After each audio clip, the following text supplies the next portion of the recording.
Introduction: The Whisper of the Ouija, A Trip to the Unknown. Since time immemorial, humanity has felt an almost obsessive fascination with the supernatural. From the ancient shamanic rituals to the modern spiritual sessions, we have always sought ways to communicate with what is beyond our understanding. However, this search is not exempt from risks. Often, who try to cross the veil among worlds discover that not everything that is hidden in the shadows wishes to be found. In this book we will explore one of the most iconic and controversial objects of the paranormal culture, the Ouija. This board, often considered a simple toy or a harmless tool for homemade games, has a much darker and more complex story than many imagine. Its origin dates back to the 19th century, when it began to gain popularity among spiritualist circles as a means to contact spirits. However, behind its harmless appearance a door is hidden that, once open, can allow the passage of entities that do not belong to our world. Ouija is not just an object, it is a symbol of our eternal struggle between curiosity and fear. Many people have experienced inexplicable phenomena after using it, from whispering voices in empty rooms to physical events that challenge the laws of physics. These stories, although often discarded as a product of imagination or deception, have fed for decades the myth that Ouija is more than a simple game. But what is true in these statements? Is it possible that this board is really a door to the unknown? Throughout these pages, you will enter a trip that explores both history and personal experiences related to Ouija. Through real testimonies, historical research and psychological analysis, we will try to understand why this object remains so powerful in our contemporary culture. We will also immerse ourselves in fictitious stories inspired by documented paranormal events, where the characters will face devastating consequences after crossing that invisible line that separates the natural from the supernatural. But before continuing, it is important to make a warning: this book is not intended only to entertain. While much of its content is fictional, it also contains elements based on real acts and authentic testimonies. The Ouija, regardless of your beliefs, has been associated with deeply disturbing experiences for many people. Therefore, if you decide to embark on this reading, do it knowing that you could face issues that challenge your perception of reality. In the first chapter, The Innocent Encounter, we will meet our protagonists and witness how a simple meeting between friends ends up triggering a series of events that will change their lives forever. As we advance, we will see how the initial curiosity transforms into obsession, and how each question raised to the board brings answers that no one was prepared to listen.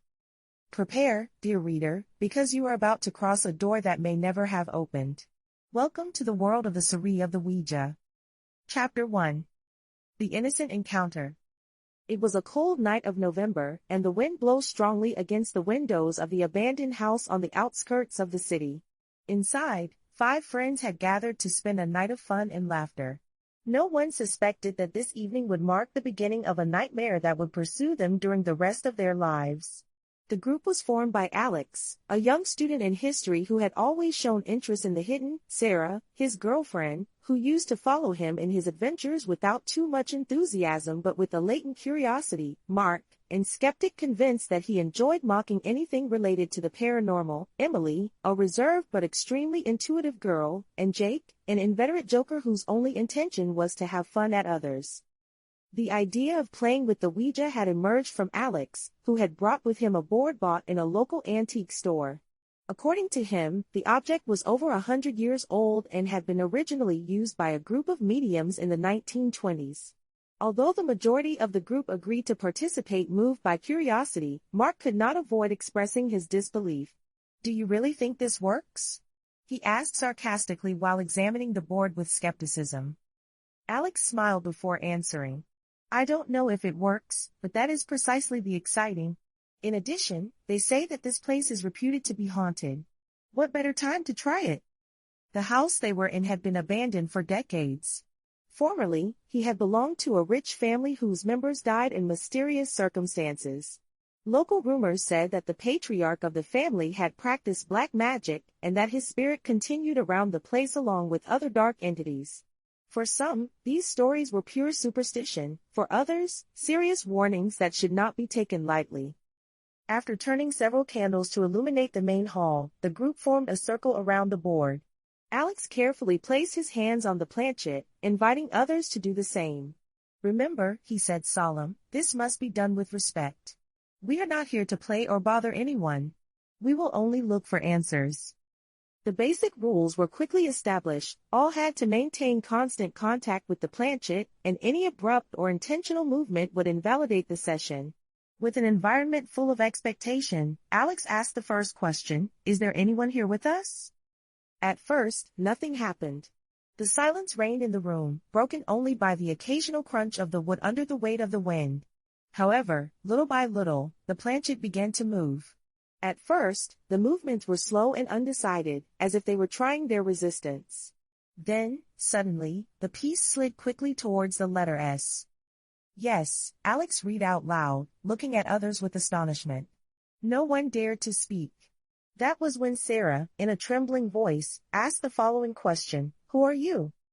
The planchette moved again, this time drawing letters that formed a chilling word, Amadeus. No one knew anyone called Amadeus, and the name resonated in the room as a distorted echo. Mark tried to break the tension with a joke, but his nervous laugh was drowned by a strong blow from the upper floor. Everyone jumped in unison, looking at each other with a mixture of fear and confusion. "It must be the wind," Jake suggested, although his tone was no longer as safe as before. However, when the planchette began to move again without anyone touching it, even he felt a chill to travel his back. "We should stop this," Emily said, whose voice revealed a mixture of anguish and warning. But Alex, driven by a combination of curiosity and arrogance, insisted on continuing.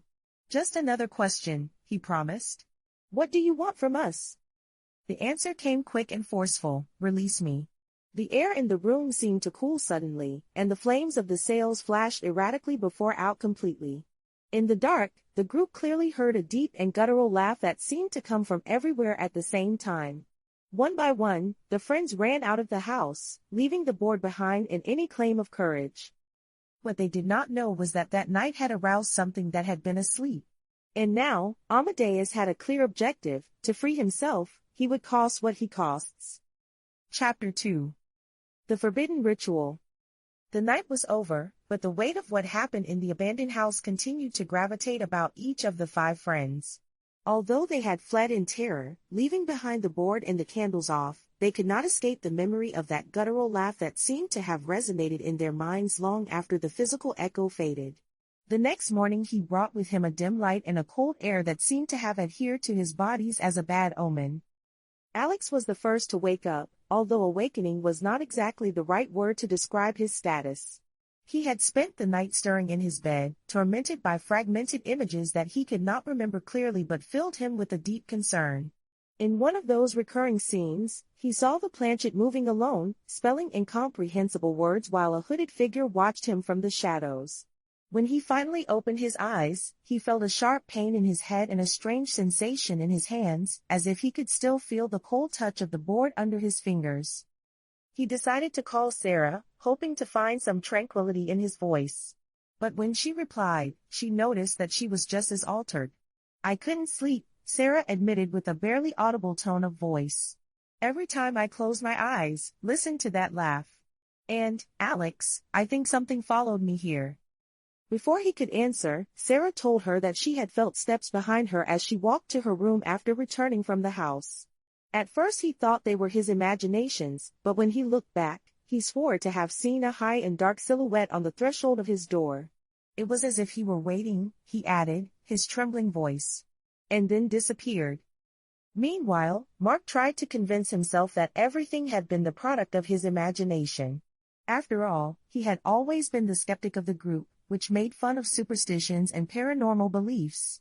However, that night I had felt something I could not explain. It was as if an invisible force had taken control of the environment, even manipulating its own perception. When he arrived at his apartment, he found a scribbled note on his coffee table, "Liberate me."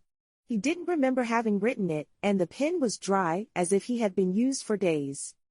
Emily, meanwhile, had spent the entire night sitting next to the window of her room, unable to reconcile the dream. Since childhood, he had always had what he called feelings, inexplicable sensations that later turned out to be precise warnings.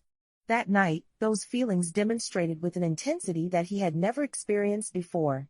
"I felt that something monitored her, something that did not belong to this world."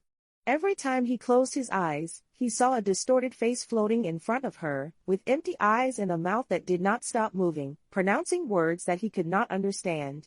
Jake, the inveterate joker, tried to minimize what happened throughout the morning. He published sarcastic memes on social networks about funny ghosts and spirits with the party. However, when he began receiving anonymous messages on his phone, all of them simply saying Amadeus, his attitude changed radically. The messages arrived every few minutes, regardless of whether it blocked the number or turned off the device. The screen of his cell phone seemed to illuminate alone, always showing the same word written in capital letters. It was then that Alex decided to gather the group again. He knew they could not ignore what had happened, but he also knew that facing him together would be his only option. They found themselves in a coffee near the university campus, where everyone tried to hide their nervousness after smoking cups of loaded coffee. The atmosphere was loaded with tension, and the conversations were constantly interrupted by long awkward silences. "I think we should look for answers," Alex finally said, breaking the silence. This was not a game, or a coincidence. Whatever we invoked, it's here, and it's not going to leave alone because we ignore it. Mark snorted, exasperated. "We invoke? Alex, that is ridiculous. We did not invoke nothing. We were victims of our own collective suggestion. Whatever we heard or saw last night, it was probably the wind or some psychological effect." "Well, explain this," Emily replied, taking out his phone and showing a photo he had taken that morning. In her she clearly looked at her reflection in the mirror of her room, but behind her, a blurred and elongated figure seemed to be bowing on her shoulder. No one in the group was able to offer a rational explanation for that. Sarah intervened, visibly affected. "Whatever it is, I don't think we should underestimate it. I have investigated a bit this morning. Amadeus, that name has dark meanings. In Latin, it means loved by God, but there are also historical records of people who bore that name and practiced black magic. And there is something else." He paused, looking for the right words. "I found references to a ritual called Liberatio Animae, which translated means liberation of the soul. According to some ancient texts, it is a procedure through which a spirit trapped among worlds can be released using specific objects, such as Ouija boards." A chill toured the table. Everyone understood what that implied. Perhaps they had involuntarily initiated a process they could not stop. Or worse, maybe it was too late to stop him. "So what do we do?" Jake asked, his usual joking tone replaced by unusual seriousness. "Because frankly, I don't feel comfortable with the idea of having a ghost stalking me while sleeping." Alex swallowed before responding. "We have two options, or ignore this and hope it disappears on its own, something I doubt, or we try to complete the ritual. If we are really dealing with a trapped spirit, maybe we can help you cross on the other side." Mark Buffo, incredulous. "Help him? Alex, are we talking about an alleged ghost that threatened us directly? What makes you think our help?" "I don't know," Alex admitted. "But if we don't try, we run the risk that things get worse. And believe me, I don't want to find out what happens if we decide to ignore it." After a long debate, the group agreed to investigate the ritual mentioned by Sarah more thoroughly. The tasks decided to divide. Alex would be in charge of looking for information in old books and historical archives. Sarah and Emily would seek similar testimonies in online forums and paranormal research groups. Mark would review any scientific or psychological data that could explain the lived phenomena, and Jake promised to stay alert in case something strange happened. However, none of them were prepared for what they would discover. That night, while Alex was navigating a book titled Arcana Occulta, Secrets of Black Magic, something extraordinary happened. The pages of the book began to turn alone, stopping in a chapter entitled The Liberation Ritual. There, he found detailed instructions to make a ritual destined to free a spirit trapped among worlds. Among the required elements were an Ouija board, black candles, purified salt, and a personal object of the deceased, if it existed. What most caught Alex's attention was a warning written in italics at the foot of the page: "No ritual must be done without the complete knowledge of its consequences. Those who invoke forces beyond their understanding risk not only their lives, but also their souls." Despite the warning, Alex felt they had no choice. He copied the instructions carefully and sent a message to the group indicating that they had to meet again in the abandoned house the next day. I knew they were playing with fire, but I also knew that the fire had already reached them. Chapter 3. The first message. The morning of the day indicated for the return to the abandoned house dawned gray and oppressive, as if the sky was conspiring against them. The air was loaded with an invisible electricity that made every step towards the old mansion feel heavier than the previous one. Although everyone had agreed to meet again, none of the friends could get rid of the feeling that they were making a monumental error. However, something deeper, a mixture of curiosity, fear and obligation, was inexorably pushed them forward. Alex was the first to arrive, carrying a backpack with the necessary elements for the ritual: black candles, purified salt, and copies of the instructions extracted from the Octave Arcane book. Sarah and Emily arrived together shortly after, both wearing even more pale than usual. Mark and Jake appeared at the end, dragging their feet as if every step was an act of silent rebellion against the inevitable. Upon entering the house, the atmosphere was even more bleak than the night before. The broken windows let out cold air currents that stirred the worn curtains, and the smell of moisture seemed to have intensified. The main room, where they had made the failed session, continued as they had left it. The Ouija board rested on the floor, covered by a thin layer of dust, as if he had been waiting patiently his return. "Are we sure of this?" Mark asked, breaking the awkward silence that had been installed between them. "Because, honestly, this seems like a very bad idea." "We have no choice," Alex replied, although his tone was not as firm as he intended. "Whatever had happened last night, it was not an accident. We are involved now, want or not."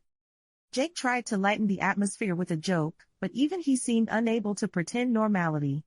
"Well, if something goes wrong, we can always blame Alex. He is responsible for this madness."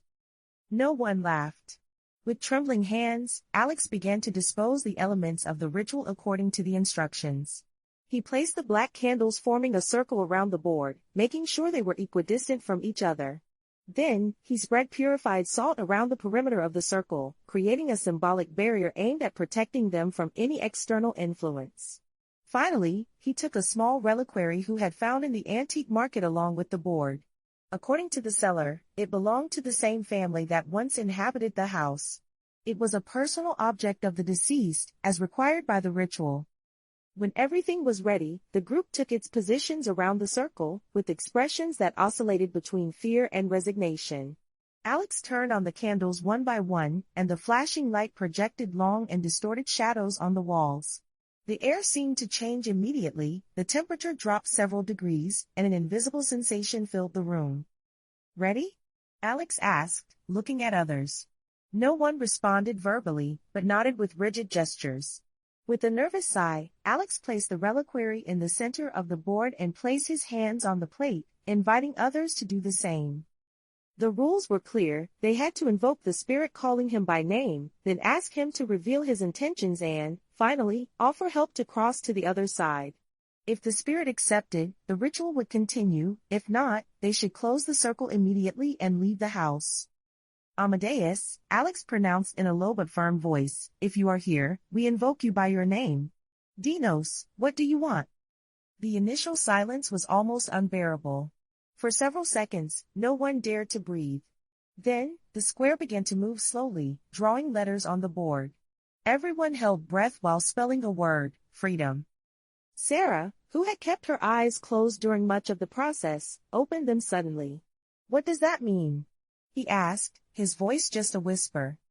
"He wants to be released," Alex replied, his pale face under the light of the candles. "Let's ask more. Amadeus, why did you choose us?" The planchet moved again, this time faster. The lyrics formed a phrase: "You are the chosen ones." Mark let out a nervous laugh. "The chosen ones? For what? To die young and glorious?" "Silence," said Emily, whose eyes were stuck on the board. "We are not alone here." Before they could respond, the reliquary in the center of the circle began to vibrate. At first, the movement was subtle, almost imperceptible, but soon became a violent tremor that caused the object to jump on the board. The candles blinked erratically, and a burst of frozen air toured the room, turning off two of them. "Keep contact," Alex shouted, struggling to keep calm. "If we break the circle, we are lost." Emily, who had been watching carefully, noticed something strange in the shadows of the walls. They seemed to move independently, as if they were living entities that tried to escape some dark place. Something is entering, he murmured, his trembling voice. Amadeus, Alex continued, ignoring Emily's warnings, what should we do to help you? The planchette stopped sharply, and for a moment, everything was silent. Then, with a quick and unexpected movement, he slid towards a single word, blood. Sarah's heart spun. Blood? What does it mean to that? It's part of the ritual, Alex explained, his tense voice. In some cases, a physical sacrifice is required to complete the ceremony. But it doesn't have to be serious, just a small drop. Jake abruptly withdrew his hands from the square. Not to mention, this has already gone too far. I will not allow anyone to hurt because of this sick game. So what do you suggest what we do? Alex asked, exasperated. If we abandon now, we could be catching this spirit here forever. And believe me, I don't think that's good for us. And what happens if you release it and it turns out to be something worse than we think? Mark replied. What if it is not a soul trap, but something much darker? Before they could discuss more, the reliquary began to emit a low and constant buzz, as if it were vibrating to the rhythm of some unknown frequency. The shadows on the walls intensified, and a blurred figure began to materialize in front of them.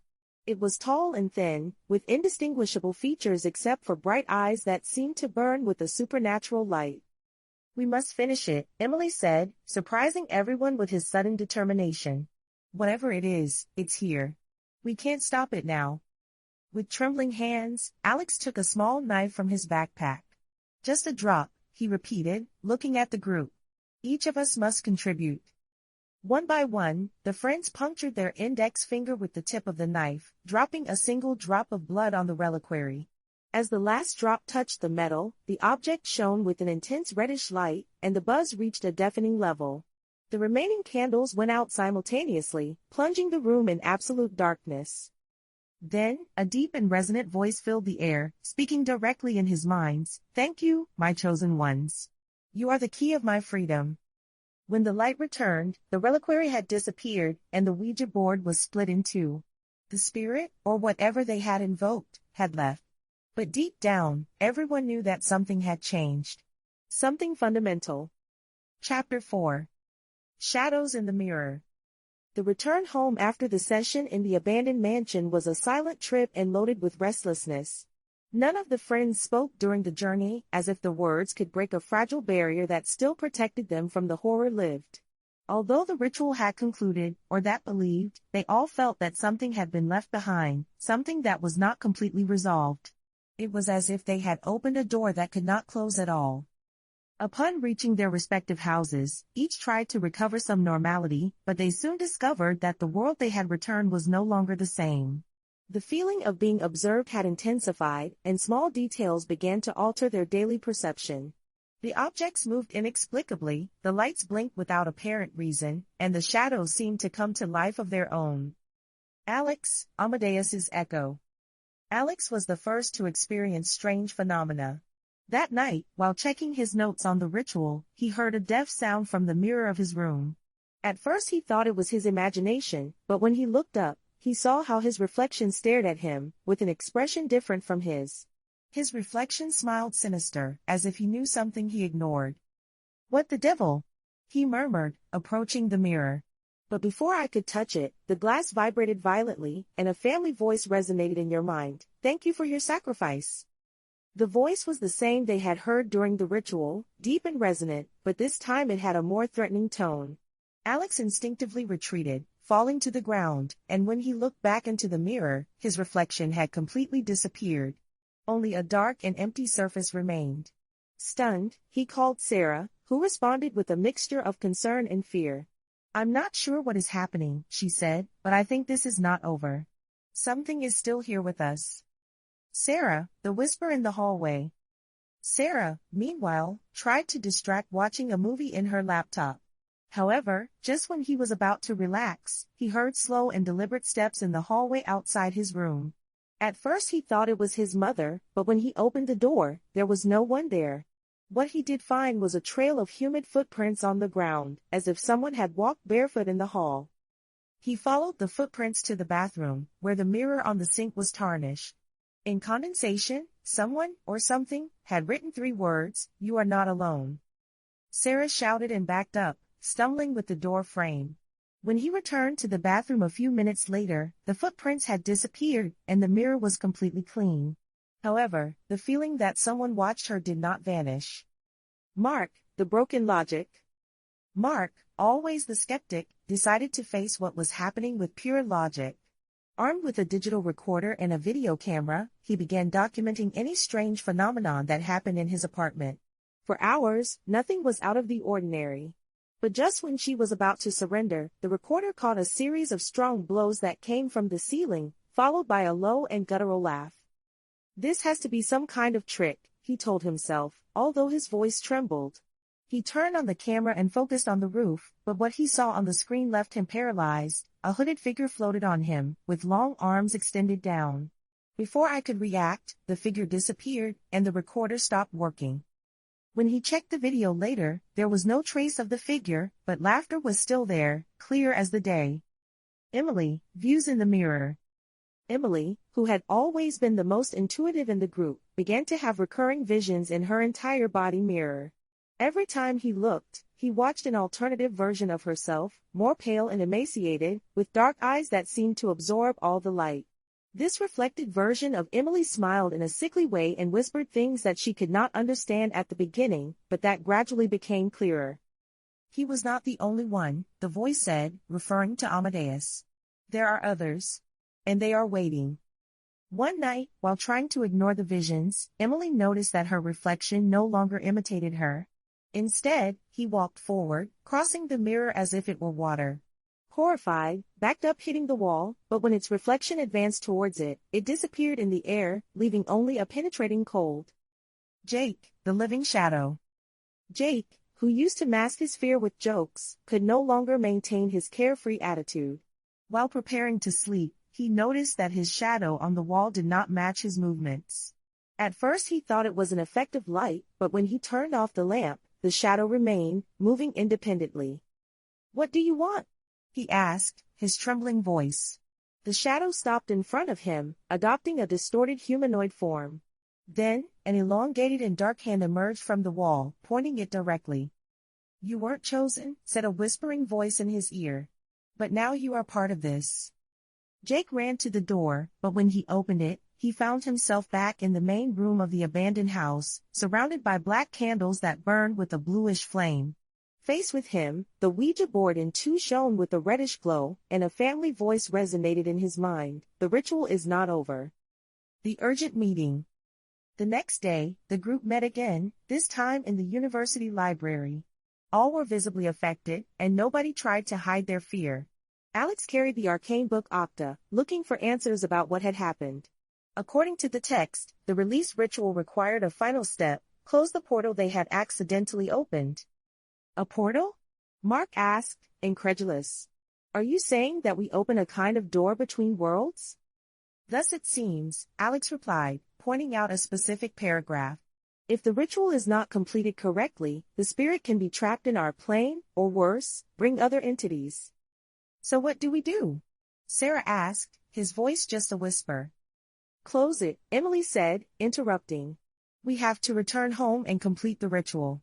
But this time, we must ensure that the portal is definitely closed."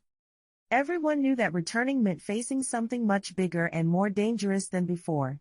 But they also knew they had no choice. What they had started was not just a game, it was a responsibility that they could not ignore. Chapter 5. The Guardian of the Board.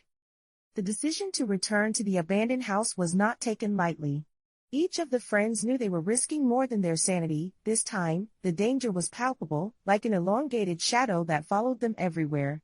However, they also understood that ignoring what had happened would only get worse. The Octave Arcane book made it clear that the incomplete ritual had created an unstable portal, and if they did not close it soon, the consequences could be catastrophic. The night chosen for the final confrontation was wrapped in an oppressive atmosphere. The clouds completely covered the sky, hiding the moon and the stars, and the wind blew with an intensity that seemed deliberate, as if trying to deter them from continuing. In spite of everything, the group met in front of the mansion, armed with the necessary tools, additional black candles, purified salt, aromatic herbs, and a small bottle of holy water that Alex had achieved from a nearby church. "Are we sure of this?" Mark asked, breaking the awkward silence that had been installed between them. His tone was no longer sarcastic, but genuinely worried. "Because, honestly, this seems like a very bad idea." "We have no choice," Alex replied, although his voice trembled slightly. "If we don't, whatever you crossed I could, well, I don't even want to think about it." Jake, who used to be the group's joker, said nothing. He simply looked at the entrance of the house, where the rickety door seemed to move slowly with each gust of wind. It was as if the house itself was breathing, waiting for its return. Preparations and revelations.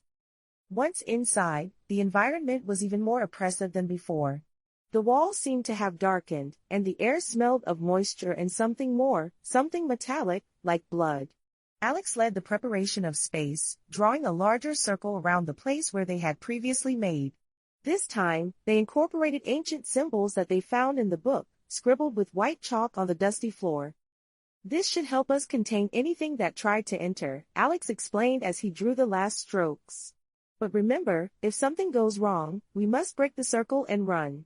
We cannot stay here under any circumstance." Sarah, who had been reviewing the book throughout the day, interrupted with a warning, "There is more than I did not tell them. According to this text, the closing ritual requires an emotional catalyst. Something that connects the spirit with our world. If we do not provide it, the portal will remain open." "And what does that mean?" Mark asked, frowning. "It means that someone has to act as an anchor," Sarah replied, avoiding looking directly at others. "Someone has to be willing to face the spirit directly." An uncomfortable silence filled the room. Nobody wanted to volunteer for something so dangerous, but everyone knew someone would have to do it. "I will," Emily said, surprising everyone. "I am the most intuitive in the group. If there is something that can feel or perceive, it will be better that I who face it." Alex nodded slowly, although his eyes reflected concern. "Okay. But we must all be ready to intervene if something goes wrong." The final ritual. With the complete preparations, the group took its positions around the circle. Alex turned on the candles one by one, murmuring words in Latin that had memorized the book. The air began to vibrate, and the shadows on the walls seemed to come life, moving erratically. "Amadeus," Alex said, his firm but trembling voice. "We invoke you again. Come before us to close the portal we open." For several seconds, nothing happened. Then, the reliquary they had used in the previous ritual appeared floating in the center of the circle, shining with an intense reddish light. The candles blinked erratically, and a high and hooded figure slowly emerged from the shadows. "I did not expect less of you," said the figure with a resonant voice that seemed to come from everywhere. "They have proven worthy bearers of my load." Emily took a step forward, facing the figure directly. "We don't want to make you harm," he said, his trembling but determined voice. "We just want to help you cross. Free us from this responsibility." The figure bowed his head, as if he were considering his words. Then, he extended a long and skeletal hand towards her. "Your soul is strong," he said. "But others are watching. Others expect their turn." Before Emily could respond, the reliquary exploded in a red light flare, and a series of images began to project on the walls. They were visions of other people who had tried to perform the same ritual in the past, all ending in tragedy. Some were dragged into the portal, shouting while disappearing, others were attacked by dark entities that emerged from the shadows. "The portal is weakening," Alex shouted, consulting the book frantically. "We have to close it now." Mark and Jake began to sing the final words of the ritual, while Sarah threw a stab of purified salt around the circle. The hooded figure began to fade, but before disappearing completely, he told Emily with an elongated finger. "You will be my guardian," he said, his voice echoing in everyone's mind. "The board will never be truly closed." With a last flash of light, the figure disappeared, and the portal began to collapse on itself. The candles went out simultaneously, plunging the room in an absolute darkness. Unexpected consequences. When the light returned, the group was back in the main room, but something had changed. The Ouija board, which was started in two, was now intact, and the reliquary rested in his center, shining with a dim light. "What has just happened?" Jake asked, his trembling voice.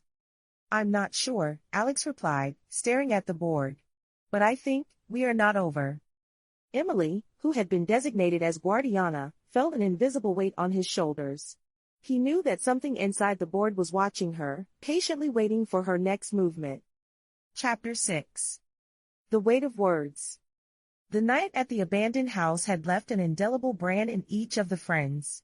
Although the ritual seemed to have concluded, at least in appearance, everyone knew that something fundamental had changed. The Ouija board, intact and glowing with a dim light, was a tangible proof that its connection with the supernatural was not over.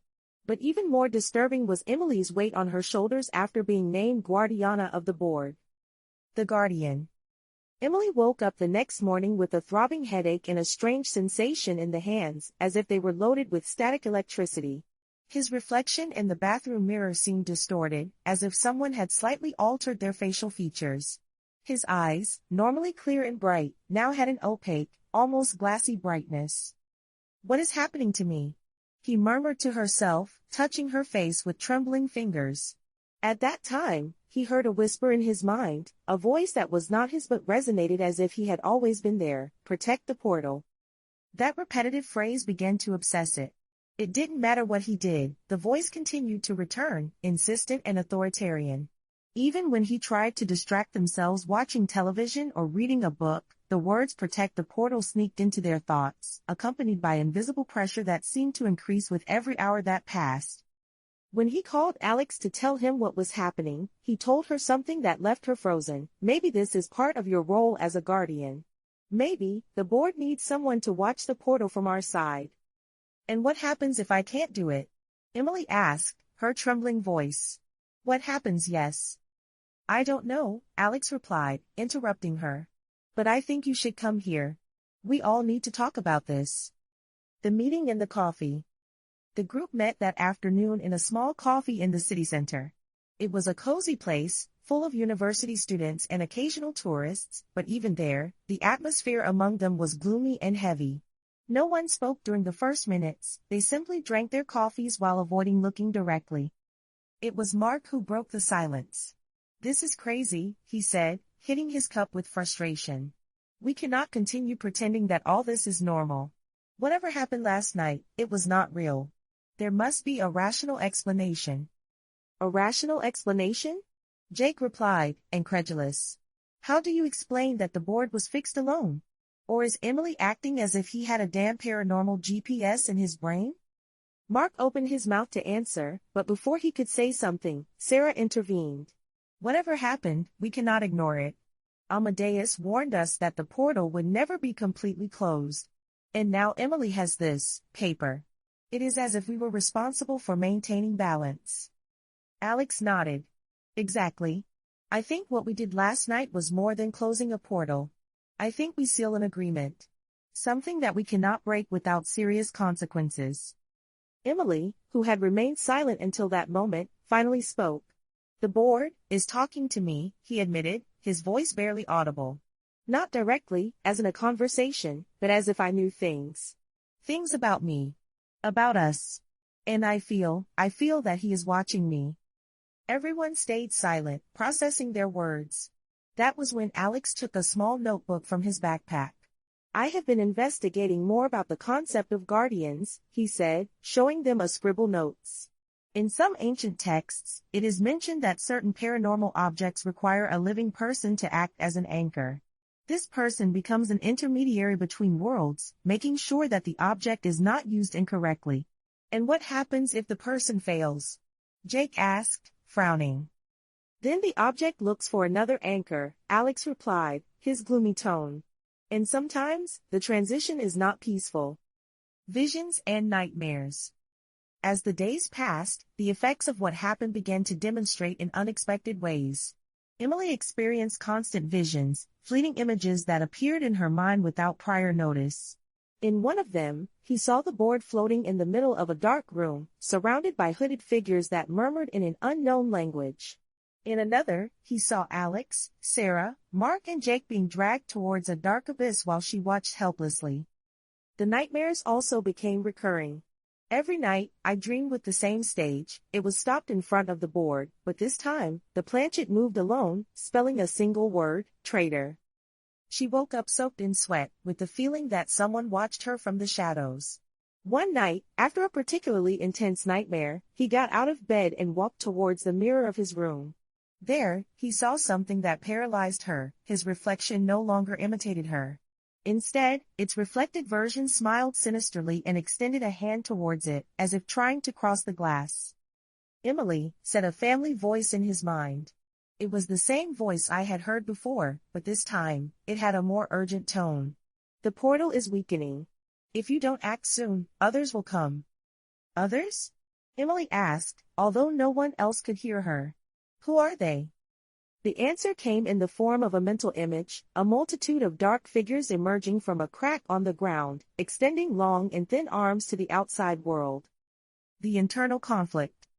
Meanwhile, the rest of the group also faced their own challenges. Alex, who had assumed the role of leader, began to feel overwhelming. Every time he tried to investigate more about the board and its history, he found inexplicable obstacles, books that disappeared from libraries, digital files that were erased without apparent reason, and people who swore not to have seen or heard anything on the subject. Sarah, meanwhile, was obsessed with finding a way to free Emily from her role as a guardian. He spent hours reviewing online forums and paranormal research groups, looking for similar testimonies. But every time I found something promising, the information turned out to be false or incomplete. Mark and Jake, who used to be the most skeptical of the group, began to experience strange phenomena. Mark found messages written on the walls of his apartment, all of them saying the same phrase, "The portal is open." Jake, on the other hand, began to see shadows that followed him everywhere, even in broad daylight. The final decision. Finally, the group decided to meet again at the abandoned house. They knew that they could not continue ignoring what was happening, and that Emily could not handle the weight of being the guardian for much longer. "We have to find a way to break the bond," Alex said, consulting the arcane book Overshadow once again. "If Emily is still the anchor, the portal will remain active. And if that happens, other spirits could cross." "But how do we break the link?" Sarah asked, worried. "We cannot simply let another take your place. That would be a death sentence." "Maybe we don't have to transfer the link," Emily suggested, surprising everyone. Maybe we have to destroy the board." An uncomfortable silence filled the room. Nobody wanted to admit it, but everyone knew that this was the only viable solution. However, they also knew that destroying the board could have unpredictable consequences. "If we do," Alex finally said, "we must be prepared to face whatever is on the other side." Chapter 7. The Voice That Doesn't Shut Up. The decision to destroy the Ouija board was not easy, but everyone knew they had no choice. The weight of being the guardian was slowly consuming Emily, and the visions and nightmares became more intense with every day that passed. In addition, the presence of the open portal was like an open wound in the fabric of reality, attracting dark entities that stalked on the banks of their world. Each of the friends felt how danger grew, as if an invisible clock was counting back towards an inevitable outcome. Preparations for the last confrontation. The group decided to return to the abandoned house once again, this time with a clear purpose: destroy the board and close the portal definitively. But before doing so, they needed to prepare properly. Alex led the investigation, consulting old sources and hidden texts to find safe methods of neutralizing paranormal objects. According to what he discovered, there were 3 main ways to destroy an object linked to a spiritual portal.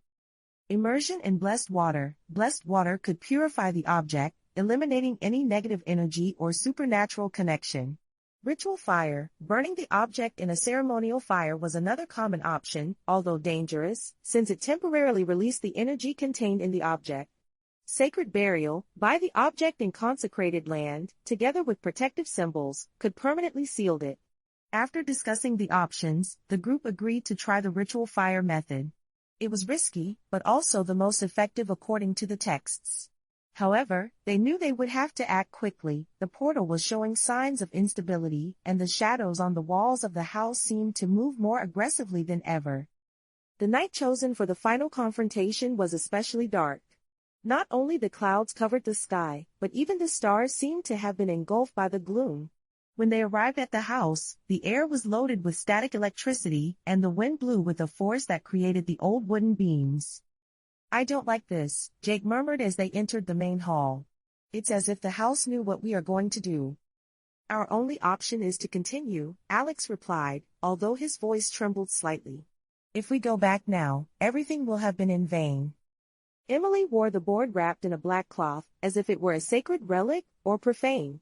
Although he tried to maintain his composure, his hands trembled visibly, and his eyes were glassy, as if they were seeing something that the others could not perceive. The fire ceremony. Once inside, the group began preparing the space for the ritual. Alex drew a protective circle on the ground using white chalk, incorporating ancient symbols that had found in the Arcebus book. Sarah placed black candles around the circle, while Mark and Jake collected dry branches and leaves to build a small pyre in the center. "Are we sure that this will work?" Mark asked, looking at the firewood with skepticism. "We are not," Alex admitted.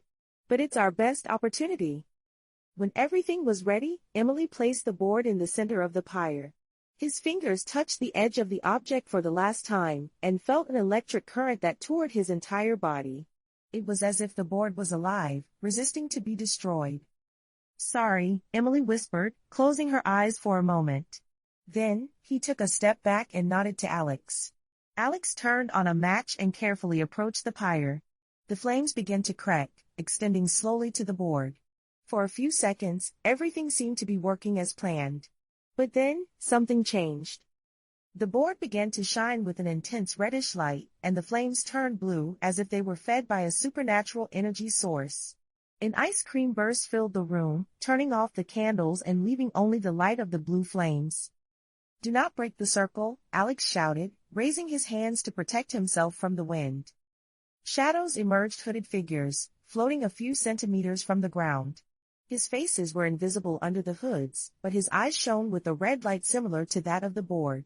One of the figures advanced towards the group, pointing Emily with an elongated finger. "Traitor," said a resonant voice that seemed to come from everywhere at the same time. "You have broken the pact." Emily backed away instinctively, but the other figures began to surround her, forming an even bigger circle than they had drawn on the ground. The whispering voices filled the room, speaking in an unknown but clearly hostile language. "Getting it now," Alex shouted, launching another match on the board.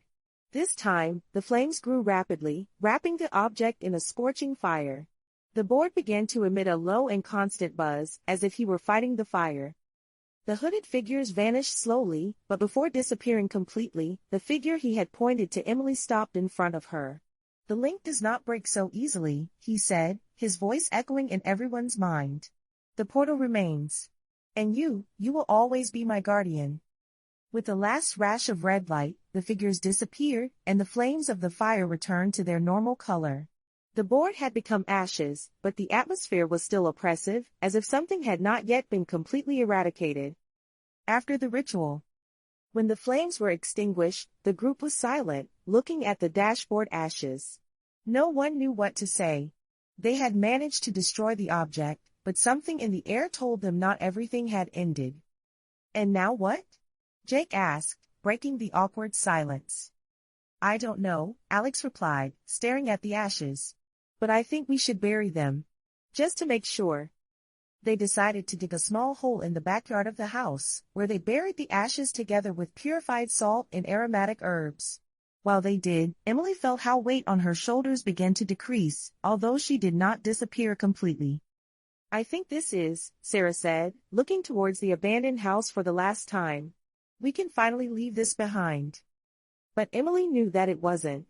Although the board had been destroyed, the voice in his mind was still there, whispering words that he could not ignore. The portal remains. Chapter 8. The Silent Pact.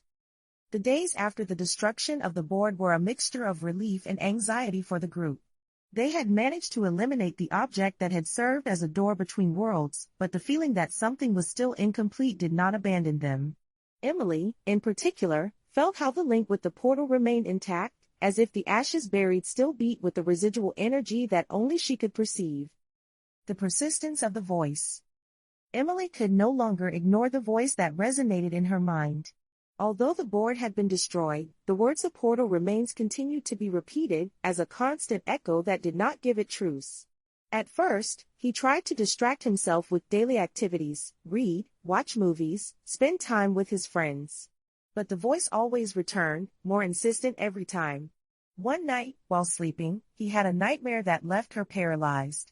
In it, it was stopped in front of a dark abyss that seemed to spread infinitely down. The abyss emerged hooded figures that extended long and thin arms towards her, murmuring in an unknown language. One of the figures stood out from the rest. It was the same that had pointed out during the final ritual. This time, however, it did not disappear when Emily tried to go back. Instead, he approached slowly until he was in front of her. "The pact does not break so easily," said the figure, his voice echoing in Emily's mind. "You are my guardian, and while you live, the portal will remain open." Emily woke up screaming, soaked in sweat. The room was silent, but I knew something had changed. From that moment, he began to notice small anomalies in his daily life, objects moving alone, shadows that did not coincide with any light source, and a constant pressure in his chest that seemed to increase with every hour that passed. Desperate research. While Emily dealt with her persistent connection to the portal, Alex decided to deepen the investigation even more. I knew that destroying the board had not been enough to completely close the portal, and now I was looking for answers on how to seal it definitively. He spent hours at the university library, reviewing old texts and consulting online forums dedicated to the paranormal. One day, he found an intriguing reference in a book entitled Dark Threshold, Doors Between Worlds. According to the text, some spiritual portals required a silent covenant to be closed. This covenant implied that the person linked to the portal had to offer some of themselves, an emotional or physical sacrifice, to seal the gap permanently. "A sacrifice?" Sarah asked when Alex shared his discovery with the group. "What kind of sacrifice?" "I'm not sure," Alex admitted. "But I think Emily is the key. She is the one who is connected to the portal." Emily listened silently, processing Alex's words. I knew I had no choice. If he wanted to free himself from the weight that consumed her slowly, he would have to face what was necessary. The meeting in the forest.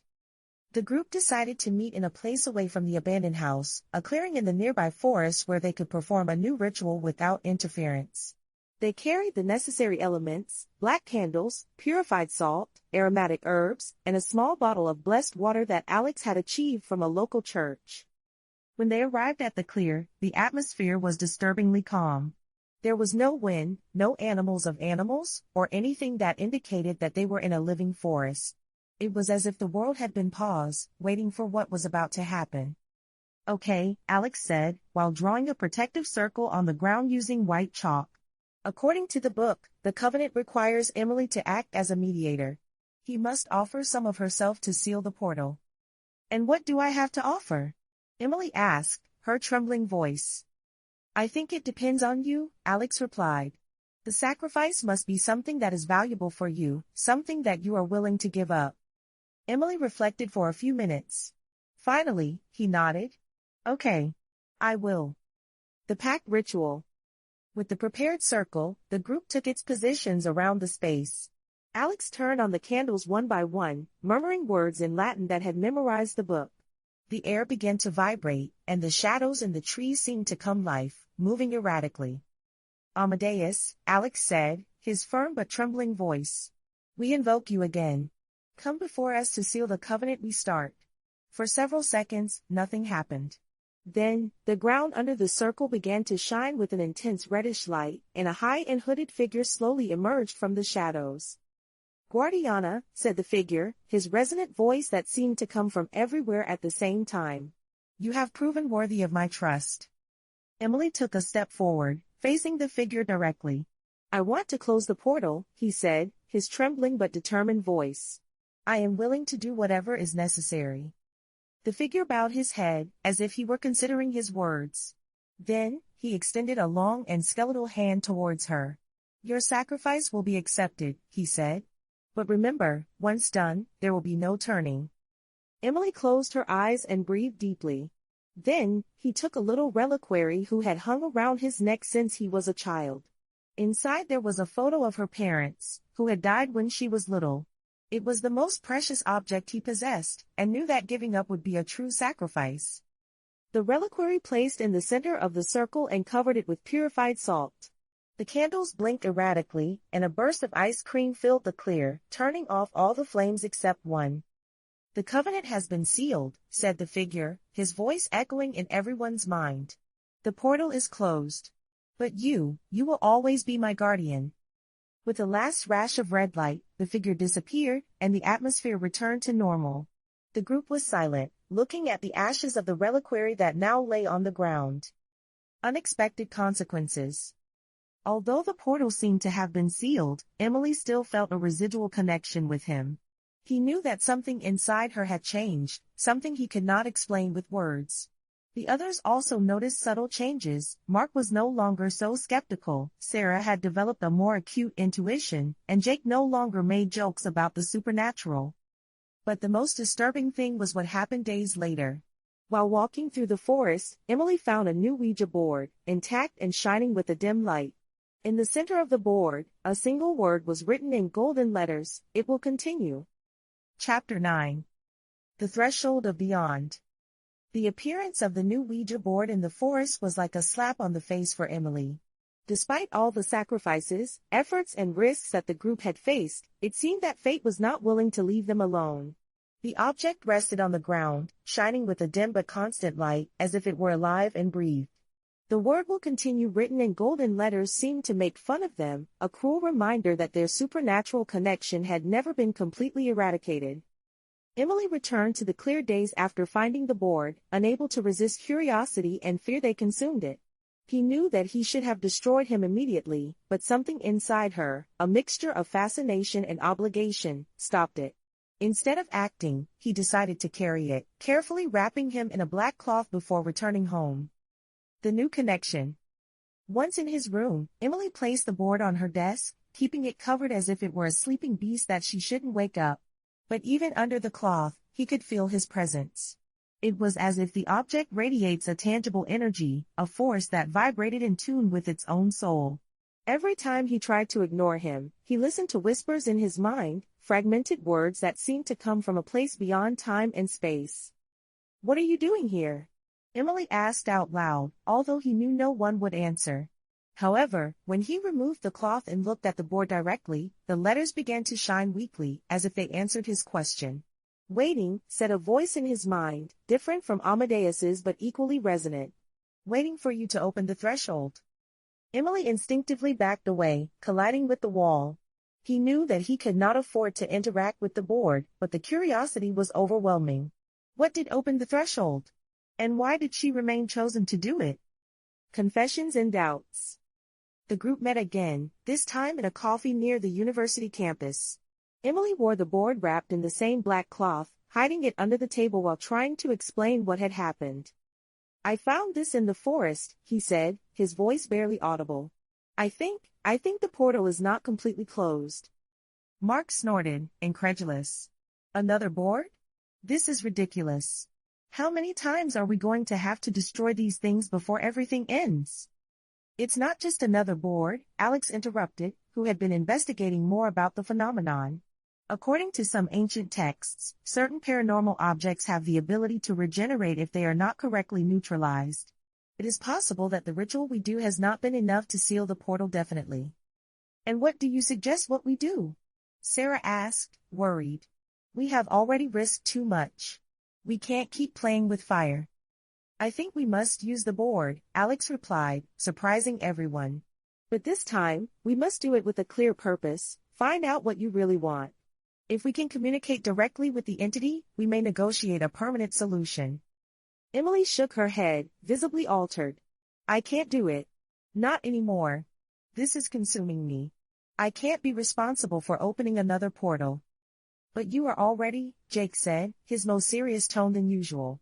"Whatever it is happening, they chose you. And if we don't face this now, it will only get worse." The group argued for hours, but finally agreed to try a last session with the board. They knew it was dangerous, but they also understood that ignoring the problem would only increase the risk. The last session. They decided to take the session in the abandoned house, the place where everything had begun. When they arrived, the atmosphere was even more oppressive than before. The walls seemed to have obscured even more, and the air smelled of moisture and something more, something metallic, like blood. With trembling hands, Emily placed the board in the center of the room and removed the cloth that covered it. The letters shone intensely, and the square began to move alone, spelling a single word, ready. Alex took the initiative, placing his hands on the planchette along with the others. "Who are you?" he asked, his firm but full voice. The planchette slipped quickly, forming a phrase, "The Threshold Guardian." "What do you want from us?" Sarah asked, his trembling voice. The planchette moved again, this time more slowly, "Liberation." Emily felt how weight in her chest increased. He knew that the entity did not refer only to itself, he also talked about her. "What kind of liberation?" he asked, his voice just a whisper. "Yours," the board replied, the letters shining with an intensity that illuminated the entire room.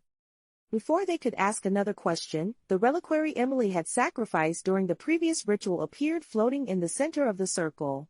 Within him, the photo of his parents had been replaced by an image of herself, surrounded by hooded figures. "This is a trap," Mark murmured, backing instinctively. "We have to get out of here."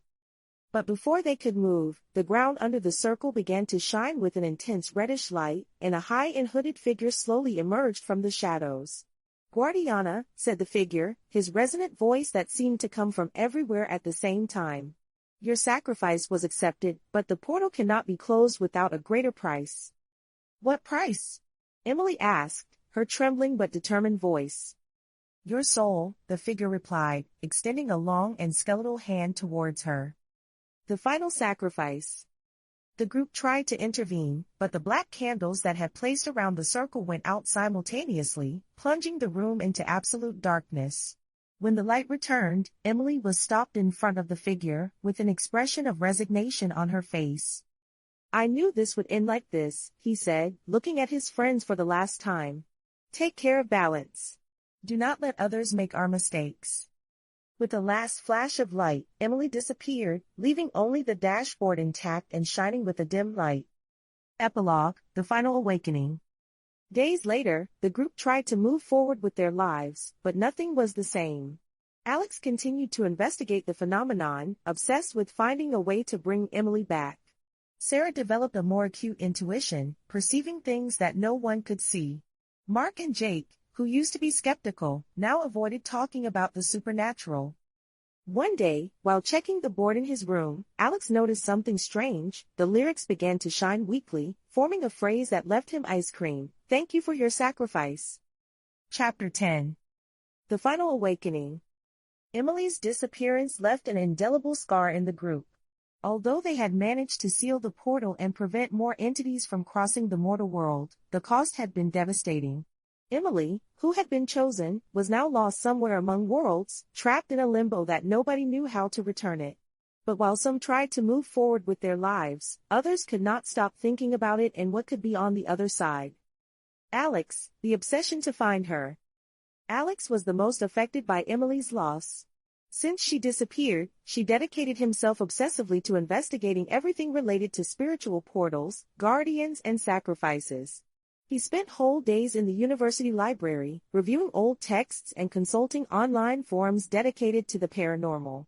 His room became an impromptu sanctuary, full of scribbled notes, astral maps and symbols drawn on the walls. One night, while reviewing a book entitled The Book of the Umbricles, he found an intriguing reference. If a guardian is taken to the threshold, it can be recovered by an inverse ritual. However, this process requires a sacrifice equivalent to the original. Alex's heart beat strongly. An equivalent sacrifice, he muttered for himself. What does that mean? He decided to seek external help. He contacted a local paranormal research group, led by a woman named Clara, who claimed to have experience in similar cases. After listening to his story, Clara agreed to help him, but warned him that the reverse ritual was extremely dangerous. If something goes wrong, Clara said, you could end up trapped too. Or worse, open another portal. I don't care, Alex replied, his firm voice. Emily sacrificed everything for us. I can't leave her. Sarah, Visions from Beyond. While Alex immersed himself in the investigation, Sarah began experiencing recurrent visions. Every time he closed his eyes, he saw Emily's fleeting images in a dark and empty place, surrounded by hooded figures who murmured in an unknown language. In one of these visions, Emily looked directly and said something that left her frozen. "The balance is broken." When he shared this with Alex, he knew they were on the right path. "The balance," he repeated, consulting his notes. "It is what the ancient texts mentioned. The portal not only connects worlds, it maintains a balance between them. If we break it without restoring it, we could cause a catastrophe." Preparations for the reverse ritual. With the help of Clara, Alex and the rest of the group began preparing the reverse ritual. They knew it would be risky, but they also understood that it was their only opportunity to bring Emily back. They decided to do it in the same clearing of the forest where the pact had previously sealed. The ritual required specific elements: black candles, purified salt, aromatic herbs, blessed water, and a personal object of Emily. Sarah donated a necklace that Emily used to carry, waiting for her to serve as an anchor to bring her back. In addition, they needed a volunteer to act as a mediator among worlds. Alex offered immediately, despite Clara's warnings about the risks. "If something goes wrong," Clara said, "you will be the next guardian. And I don't think you want that." "I have no choice," Alex replied. "Emily did it for all of us. It's my turn to do the same for her." The reverse ritual. The night of the ritual, the atmosphere in the clearing was disturbingly calm. The stars shone weakly in the sky, and the air was loaded with static electricity. The group formed a circle around the prepared space, with Alex in the center, holding Emily's necklace. Clara directed the ritual, muttering words in Latin while turning the candles one by one. The air began to vibrate, and the shadows in the trees seemed to come life, moving erratically. "Amadeus," Clara said, his firm but trembling voice. "We invoke you again. Come before us to reverse the covenant we start." For several seconds, nothing happened. Then, the ground under the circle began to shine with an intense reddish light, and a high and hooded figure slowly emerged from the shadows. "Guardian," said the figure, his resonant voice that seemed to come from everywhere at the same time. "You have proven worthy of my trust." Alex took a step forward, facing the figure directly. "I want to bring her back," he said, his trembling but determined voice. "I am willing to do whatever is necessary." The figure bowed his head, as if he were considering his words. Then, he extended a long and skeletal hand towards him. "Your sacrifice will be accepted," he said. "But remember, once done, there will be no turning." Alex closed his eyes and breathed deeply. Then, Emily's necklace placed in the center of the circle and covered it with purified salt. The candles blinked erratically, and a burst of ice cream filled the clear, turning off all the flames except one. "The pact has been reversed," said the figure, his voice echoing in everyone's mind. "The guardian will return. But you will always be my new guardian." Emily's return. With the last rash of red light, the figure disappeared, and the atmosphere returned to normal. The group was silent, looking towards the center of the circle, where Emily appeared standing, with an expression of confusion on her face. "What happened?" he asked, looking at his friends. "Where am I?" "You're back," Alex said, hugging her with tears in his eyes. "We did it. We brought you back." But before they could celebrate, Emily noticed something strange in Alex. His eyes, normally clear and bright, now had an opaque, almost glassy brightness. It was as if something inside him had changed. "What did you do?" Emily asked, her trembling voice. Alex smiled, although his expression was sad. "I did what I had to do. Now I am the guardian."